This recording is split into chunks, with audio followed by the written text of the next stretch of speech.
Hello and welcome. Today we will talk about Emily Dickinson's poem After Great Pain. Now, this poem is one of the more popular poems written by the author, and it was presumably written in the 1860, and the year attributed to it is 1862, and this would be the time when she was in her 30s. Now, let me tell you a little bit about the context and the times when it was written. Now, Emily Dickinson stayed completely at home during the 1860s, but this is also associated with the most productive time of her life, and she had here made a complete departure from every kind of social life. She would not meet anybody. She would just stay inside her home, which was named Homestead. That was the name of her house. And this is also the decade when there are many other issues, in her psyche. She talks about a certain fear of facing the world. And we also know that the American Civil War was also happening around the 1860s. It was in from 1861 to 1865. So this was not a very peaceful time for America. Now, Emily Dickinson doesn't, directly refer to the Civil War, but she does make oblique references to the Civil War, and the pain that she talks about in this poem may be, the fact of suffering, bereavement around the time of the Civil War in America. And through her work, through her other work, we also know that she had a profound understanding of pain, bereavement, suffering, which comes through some of her other poetry. And this poem is very profound in the sense that it talks about how, what one goes through when we feel when we are under some kind of suffering, or when we are under some kind of trauma. But it is very, very easy to connect with this poem. It's very easy to resonate with this poem because she talks about, the physical feeling that most people would have when they go through immense trauma. So now let me talk about the poem stanza by stanza. Now, the poem begins, after great pain, a formal feeling comes. After great pain, a formal feeling comes. The nerves sit ceremonious like tombs. The stiff heart questions, was it he that bore, and yesterday or centuries before? Now, the poet says that when one goes through a lot of stress or a lot of pain or a lot of trauma, there is a feeling of heaviness or a numbness that creeps in. So this whole idea of this formal feeling, the feeling of, feeling of numbness, the feeling that you have no sensation at all.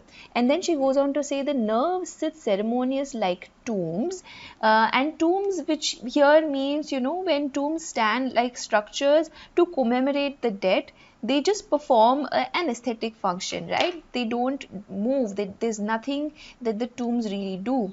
So it is a very ceremonious function that the tombs perform. And she goes on to say that the stiff heart, meaning that the heart is also feeling tense, and it starts questioning the presence of God, and the heart therefore questions, was it he that bore, and yesterday or centuries before? Now, when it comes to references to Christ, now here he is a reference to Christ. Now, within the Christian belief system, within the Christian belief system, the Christ is supposed to have taken on the sin for entire humanity on himself by standing on the cross, by standing in crucifixion. So, for a Christian paradigm, this particular understanding would be that the Christ took on all the sins of the world, right?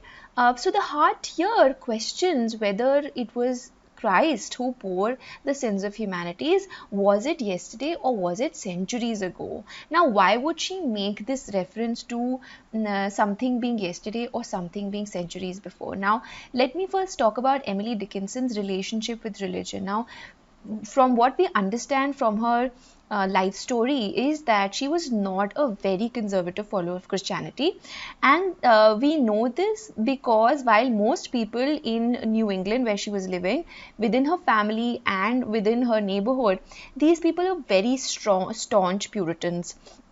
But she did not convert to this kind of Puritanism, and she does not believe in a very strict belief system, very strict Christian belief system. And we see this in some of her other poems as well. She has also written other poems about death. So here, she suggests, she questions the idea of God, and at the same time the reference to yesterday and centuries before could just have a very commonsensical understanding of what one goes through during pain, and the fact that when somebody goes through a lot of trauma and a lot of pain, there is a blur that occurs, and your sense of time of yesterday and of centuries before, that blurs out. So you're not really able to tell the difference of what happened some days ago or what happened centuries ago. Everything feels like it's completely a blur, right? So this is an experience of physical experience of pain and the psychological experience of pain that people go through when they are under a lot of trauma. Okay, now let me go to the next stanza. And she says, the feet mechanical go round a wooden way of ground or air or aught, regardless grown, a quartz contentment like a stone. Now here she talks about the physical feeling of having gone through trauma or while you're going through trauma. Now it is almost as if you're walking with great heaviness on you in a wooden way. This is what the word that she uses, wooden way. And she says that you just go on with life, nothing feels important enough or strong enough, nothing evokes a sensation, nothing evokes a reaction from you. So the stony earth, this you become a little stone, little bit like stone, right? And so you don't feel the ground, the air, nothing really makes an impact on you. And she talks about quartz contentment, which means here the word contentment is used ironically, because the feeling of contentment is not actual contentment. Contentment is to be happy where you are. But this is a feeling of numbness, this is a feeling of helplessness, this is a feeling that helplessness evokes. So the body is finding a way to absorb the shock, and it just takes on. Now physically also, some people feel that when there's a lot of trauma, there is a blur, they don't feel anything. Okay, so so this is the physical manifestation of what some things happen to people when they are absorbing a great trauma, when they are absorbing a great shock. Let me go to the next stanza.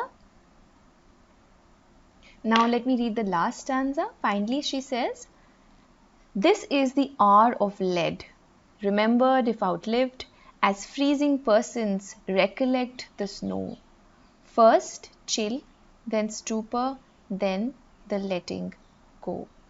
Now, this stanza again talks about this numbness, the state of numbness, and she says that if you are able to outlive this time, you would always remember this time. So she says remembered if outlived, which means that this time is really, really difficult to survive. And look at the first the first phrase also, the hour of lead. What do we mean by the hour of lead? It would also mean the time which is so difficult to bear. Remember, in the first stanza we were also talking about the difference, that the fact that there is such a warped understanding of time that you're not able to tell the difference as to what happened 2 days ago and what happened centuries ago, right? So here also is this warped sense of time, the hour of lead, the hour which is so difficult to pass, right? And this brings in another reference to a person who is going through hypothermia, or person who's really freezing, as freezing persons recollect the snow. Somebody who's going through a lot of pain because of freezing, because of the pain caused by still they have to finally let go. So she says that finally life has to be voluntarily given up. By that instance that led you into so much grief had to also be given up. A part of you nevertheless dies or gets destroyed by the enormous grief, which also happens with the chilling experience of people people going through hypothermia. Now this is how the poem ends. Now I would also talk about a little bit about the style of the poem.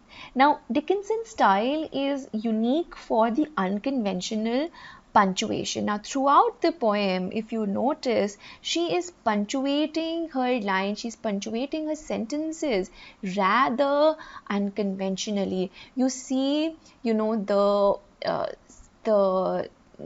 dashes, and you also see the randomly, you know, she's using the capital letters. So these letters which are capitalized in the middle of these sentences are the words that she wants to emphasize on. So chill, stupor. Similarly, in the first stanza, she's talking about the heart, yesterday, centuries. All these words are being stressed upon through the use of the capital letter. He that bore tombs, right?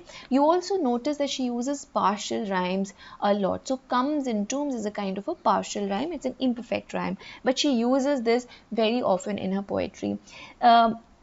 So it's very unconventional, and we also notice this, you know, this line of this, the use of this line is this is actually a combination of a comma and a full stop. So she wants to not really, she's not very comfortable with the use of the full stop here in such a sense, and she doesn't not even want to use a comma, so she's using a dash, and this is the interpretation of that that most people have about the punctuation. Now the other things that one can't let go of when one reads Emily Dickinson's poetry is the fact that she never intended to publish any of her poems. So the poems do come with a number. So she never published the poems, and in fact she never intended to publish. She was a great writer, she was a good poet, and people did recognize her talent, but she never voluntarily sent her work to get published. And she would write in small notebooks and she would number her poems. So she would very often not give titles. So most titles of her poetry, you would see, are the first lines itself. So the first line becomes a title along with the number that she had given to that particular poem. Okay, so these are the things which are the, you know, the quirkiness in her poetry. Now coming to the sense of the words that she's using in her poetry: lead, wooden, stiff, freezing, you know, all these words suggest a feeling that grief brings in, and so she wants to tell you that, you know, pain, it doesn't always come with a certain struggle. You don't always have a jolt when you're suffering pain, but there is a formal feeling, you know, the fact that she is using a rather unconventional word, the formal feeling is basically to say that suffering is not supposed to be very, very conspicuous. It may not be very, very visible to everybody, but the nature of the suffering, the nature of the struggle would also entail this numbness, this feeling of heaviness that a person always is carrying, and nobody would be able to see that struggle really. So this was the poem. Do let me know if you understood this poem and if you appreciate this poem, and do tell me if you would like such other explanations. Thank you so much. I'll see you in another poem.